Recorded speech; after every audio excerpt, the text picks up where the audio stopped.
Ready start. सभापति महोदय, मैं रक्षा मंत्रालय की मांगों का समर्थन करने के लिए खड़ा हुआ हूं।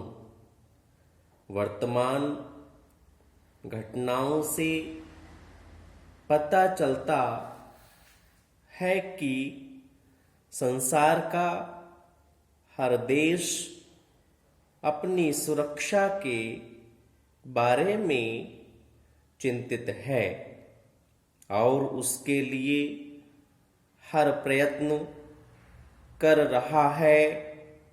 इस दृष्टि से अन्य देशों की तरह हमारे देश में भी रक्षा मंत्रालय का महत्व है। मुझे इस बात की खुशी है कि जहां अन्य मंत्रालयों की उनके पिछले साल के कामों के बारे में आलोचना हुई है, वहां इस मंत्रालय की कम आलोचना हुई है।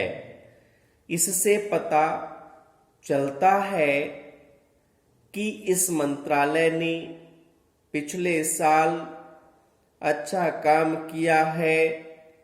मोटे तौर पर किसी भी देश की सुरक्षा नीति का लक्ष्य यह होता है कि दूसरे देशों, खास तौर से पड़ोसी देशों के साथ मित्रता के संबंध स्थापित हों और हम एक दूसरे के मामलों में हस्तक्षेप न करें, लेकिन उसके साथ यह भी जरूरी होता है कि हम अपने देश की सीमाओं और अखंडता की रक्षा करें।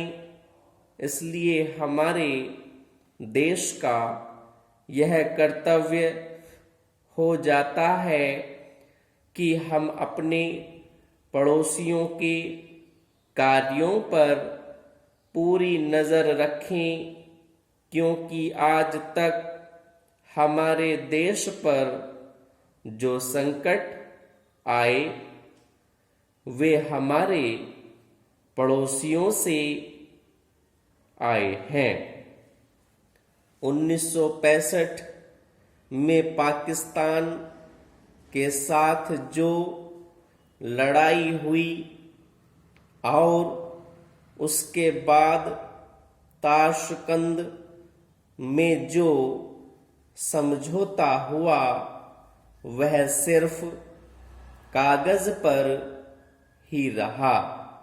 पाकिस्तान ने उस पर कोई अमल नहीं किया।